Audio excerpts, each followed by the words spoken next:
حضرت مولانا فہیم اشرف صاحب نے جو باتیں کہیں اللہ تعالیٰ اپنی رحمت سے ان کے نیک گمان سے بڑھ کر بنا دے. میں ایسا ہوں نہیں، اللہ بنا دے. اللہ تعالیٰ لوگوں کے دل میں خیر ڈالتے ہیں. لوگ اللہ کے لیے آتے ہیں، میرے یا کسی کے لیے نہیں آتے، تو ان کو اجر بھی اللہ دیں گے. ہم کچھ نہیں دے سکتے سوائے دعا کے، اور کچھ نہیں دے سکتے. یہ کوئی عاجزی انکساری نہیں، حقیقت ہے. میرے ماضی اور حال کا کسی کو پتہ نہیں. جو سننے آئے ہیں یا سننے والیاں جو ہیں ان کو کیا معلوم میں شرعی پردہ کرتا نہیں کرتا ہوں.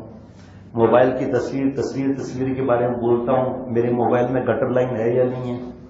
یہ اللہ تعالیٰ کی ستاری اور پردہ پوشی ہے. یہ جو نیک گمان لے کر آئے گا، حضرت حاجی امداد اللہ صاحب ماجد مکی رحمۃ اللہ علیہ فرماتے تھے، اس کے نیک گمان سے اللہ اس کی نوازش فرمائے گا. تو یہ جو نیکی کا انہوں نے میرے لیے طرف اشارہ کیا، مفتی فہیم اشرف صاحب کو اس کا ثواب ملے گا. لیکن میں اپنے آپ کو ایسا نہ سمجھوں. نیک بننا فرض، اپنے کو نیک سمجھنا حرام. اگر کسی کی تعریف سے پھول گئے اور اپنے کو ویسا سمجھ لیا تو حرام کام کیا. کیونکہ یہ جتنی تعریف کی ہے اللہ کی تعریف ہے، میری نہیں ہے. اگر کوئی یہ کہ جی ہونڈا موٹر سائیکل کا نیا ماڈل آیا ہے، اس کی لائٹ اچھی ہے، اس کا بریک زبردست ہے، پیٹرول کی کنزمپشن بھی زبردست ہے، تو یہ موٹر سائیکل کی تعریف ہے یا ہونڈا کمپنی کی تعریف ہے؟ ہاں، تو کسی انسان کی تعریف نہیں ہے، وہ اللہ کی تعریف ہے. اللہ تعالیٰ فرماتے ہیں الحمدللہ رب العالمین. شیخ رب العجم نے اس کا عجیب انداز سے میں سمجھایا، تمام تعریفیں اللہ کے لیے ہے نا. تو فرمایا میں 4 تعریف بتاتا ہوں، اگر کوئی 5ویں تعریف آپ کو معلوم ہو جائے تو ہمیں بتائیں، ہم مفتی صاحب سے پوچھ کے اس کو بیان کر دیں گے. تمام تعریفیں اللہ کے لیے ہیں. اچھا، ابھی بیان شروع نہیں ہوا، ابھی اسٹارٹر ہے، صلاح دے دی ہے، رائتا ہے ابھی نا. تو اس لیے پہلے پوچھ لینا چاہیے نا کہ ہماری آپ کی کوئی رشتہ داری ہے؟ ہاں جی، سب جواب دو بھائی. نہیں. ہمارا آپ کا کوئی گھر یا محلہ یا شہر ایک ہے؟ ہماری کوئی رشتہ داری ہے؟ کوئی پارٹنرشپ ہے؟ اب سب ایک جواب دینا کہ کس لیے ہم جمع ہوئے. یہ تو کوئی آواز ہی نہیں ہے بھائی. اللہ تعالیٰ کے لیے ہم جمع ہوئے ہیں. تو حدیث پاک میں ہے جو اللہ کے لیے ملتے ہیں آپس میں، اللہ کے لیے بیٹھتے ہیں، اللہ اسے عرش کا سایہ عطا فرماتے ہیں. شیخ العرب العجم عارف باللہ حضرت مولانا شاہ کی محمد اختر صاحب رحمۃ اللہ علیہ، جن کا غلام، جن کے قدموں کی خاک، فرمایا کہ جس کو اللہ عرش کا سایہ دیں گے نا، اس کو دوزخ میں نہیں ڈالیں گے. مثال دوں. ایک آدمی دشمن سے بھاگ رہا ہے، دشمن اس کو قتل کرنا چاہتا ہے. دوست نے دیکھ لیا کہ جلدی آؤ، یہاں چھپ جاؤ میرے پاس. چھپا کر پھر دوست کو بلایا، اٹھے مار اس کو برس ٹیک. ایسا ہو سکتا ہے؟ دوست کر سکتا ہے؟ تو اللہ عرش کے سائے میں ہمیں جگہ دے کے دوزخ میں دھکا دے دیں گے کیا؟ یہ سب سے شارٹ کٹ راستہ ہے کسی سے اللہ کے لیے محبت کرنا. اور نیک بننا فرض، اپنے کو نیک سمجھنا حرام. گناہ سے نفرت واجب، گناہ گار سے نفرت حرام. آگے دیکھیے کیسا پیارا دین ہے. کفر سے نفرت واجب، کافر سے نفرت حرام. دیکھیے کیا اللہ تعالیٰ کی شان ہے پروردگاری. کوئی کافر کسی وقت بھی کلمہ پڑھ سکتا ہے. تعریف نمبر 1، اللہ تعالیٰ اپنی تعریف خود فرمائے. تعریف نمبر 2، اللہ تعالیٰ بندے کی تعریف کرے.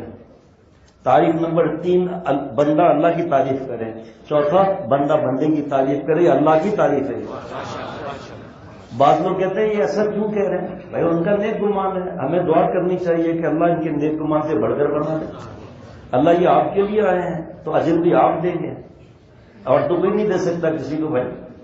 اچھا، پھر میں وتر کے بعد کیا پڑھ رہا تھا؟ میں اللہ سے اپنے گناہوں کی معافی مانگ رہا تھا.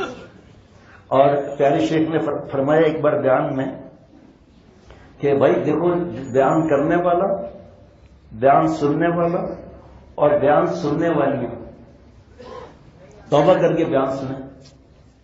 بیان ختم ہوا، ایک صاحب آئے، حضرت 1.5 سال سے آ رہا ہوں، کبھی اتنا فائدہ نہیں ہوا. جیسے ہی آپ نے توبہ کا کہا، میں نے دل میں توبہ کر لی. 1.5 سال میں فائدہ نہیں ہوا جو ایک بیان میں فائدہ ہوا. ٹھیک ہے. اچھا، اب اللہ تعالیٰ بیان کرائیں گے اپنی رحمت سے، آپ لوگوں کی دعاؤں سے. شیخ العرب العجم کی برکت، والدین کی دعائیں. پیسہ ہم نہیں لیتے ہیں، نہ نکاح کا، نہ بیان کا، نہ آنے جانے کا. باہر ملک کا الگ معاملہ ہے، پیسہ نہیں لیتے. ایک صاحب ضد کر کے پیسے دے رہے تھے بیان کے بعد. میں نے کہا ہم بیان بیچنے نہیں آئے. پھر الحمدللہ میں نے سب سے سوال پوچھا، بھائی بتاؤ بیان میں کس کا ذکر ہوتا ہے؟ ماشاء اللہ. دوسرا ذکر انبیاء علیہ الصلوۃ والسلام کا، تیسرا سب کے سردار آپ صلی اللہ علیہ وسلم ذکر ہوتا ہے، چوتھا صحابہ رضوان علیہ مجمعین کا ذکر ہوتا ہے، اور جنہوں نے عمل کیا قرآن پاک حدیث پاک صحابہ رضوان علیہ مجمعین کی بات پر، یعنی اللہ والے، ان کا ذکر ہوتا ہے. ٹھیک، اب آپ جواب دینا سب. وہاں بیان کون کرواتا ہے؟ اللہ. پیسے کس بات کے؟ پیسے کس بات کے؟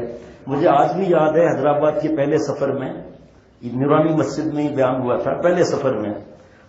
دوسرے دن یہ حالت تھی کہ بولا نہیں جا رہا تھا، گلا بیٹھ گیا. آپ کو بھی یاد ہوگا، پرانی بات ہے. میرے دل میں بار بار ایک آواز آ رہی تھی دل میں، اب تو بیان کرتا ہے نا، بیان کر.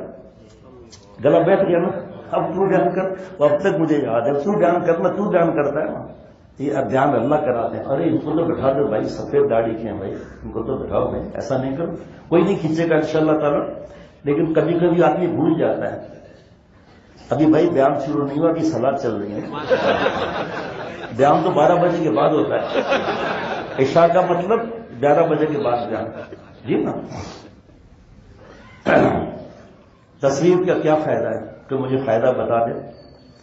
دوسرا مجھے کوئی بتایا کہ فرض، واجب، سنت موقعہ، غیر موقعہ، نفل، مستحب، مباح کیا ہے؟ کچھ بھی نہیں ہے، لعنتی کام ہے. ابھی میرے پاس آواز ہے اس وقت میرے پاس، کس کی؟ مولانا ابو القاسم صاحب نام برکات ہیں، دارالعلوم دیوبند کے محتمم صاحب. جس نے مجھے بھیجا، کس نے بھیجا؟ جامعہ فاروقیہ کے محتمم مولانا عبید اللہ خالد صاحب نے بھیجا مجھے. مدینہ شریف میں ملے تھے، فرمایا تجھے وہ کلپ ملا؟ میں نے کہا جی حضرت مل گیا. پھر میں لکھوا لیا ہے اپنے پاس. پہلے ڈانٹ لگائی، کیا تصویر کو تماشا لگا رکھا ہے، خبردار تصویر کھینچی تو حرام کام کرتے ہو اللہ کے گھر میں ہے جی. پھر فرمایا کہ سب سے زیادہ حدیث پاک، سب سے زیادہ عذاب تصویر بنانے والے کو ہوگا. پھر دوسری حدیث پاک سنائی کہ اس سے کہا جائے گا کہ تخلیق تو میں کرتا ہوں نا بندے بندیوں کی، جاندار کی، تم نے میری نقل کی ہے نا، اب سانس بھی ڈالو، چلو اب سانس بھی ڈالو. تیسرا، پہلی دفعہ سنی بڑھاپے میں حدیث پاک کہ دوزخ سے گردن نکلے گی قیامت کے دن، وہ تصویر بنانے والے وہ چک لے گی، وہ چک کے دوزخ میں ڈال دے گی. آگے چلیے آپ. ابو داؤد شریف کی حدیث پاک، حلال تو ہے واضح حلال، حرام تو ہے واضح حرام، درمیان میں شبہ والی چیز آ گئی نا، اس کو چھوڑ دینا چاہیے. ٹھیک ہے. حضرت حامی رحمۃ اللہ علیہ حکیم الامت مجدد ملت، حضرت حامی رحمۃ اللہ علیہ کے زمانے میں ڈیجیٹل اور ڈیجیٹل کا بات نہیں تھا، لیکن فرمایا کہ کچھ علماء جواز کا فتویٰ دیں، کچھ عدم جواز کا فتویٰ دیں، اور اس کو بھی ضروری اور واجب نہ بتلائے. کھٹک ہوگی، کھٹک والا کام چھوڑ دینا چاہیے. آگے بڑھیے. المتقی من یتقی شبہات، اللہ کا دوست جس کو بننا ہے وہ شبہ گناہ سے بھی بچے. کسی نے کسی کی تحقیق ہے یہ، لیکن انہوں نے یہ نہیں فرمایا کہ لڑکیوں کی تصویریں کھینچو، ارطغرل کا بدماشی کا ڈرامہ دیکھو، بے حیائی بے غیرتی کا ڈرامہ دیکھو. پورے دنیا سے ایک فتویٰ لا دو کہ کارٹون جائز ہے، ایک یا مکروہ ہے، حرام کا فتویٰ ملے گا پورے دنیا سے. حدیث پاک میں جنت میں جنتیوں کو نماز پر بھی حسرت ہوگی جو غفلت میں گزرے. اور اللہ تعالیٰ نے اگر پوچھ لیا، حضرت حامی رحمۃ اللہ کے محفوظ اس وقت یہ چیزیں نہیں تھی، فرمایا رات کے جاگنے والوں، اگر اللہ نے پوچھ لیا آدھا گھنٹہ مجھ سے بات کیوں نہیں کی رات کو، تو ہم کہیں گے یا اللہ آپ سے بات کرنا کیا ہے؟ اے بندے، اگر تلاوت کرتا قرآن پاک کی تو اپنے رب سے باتیں کرتا.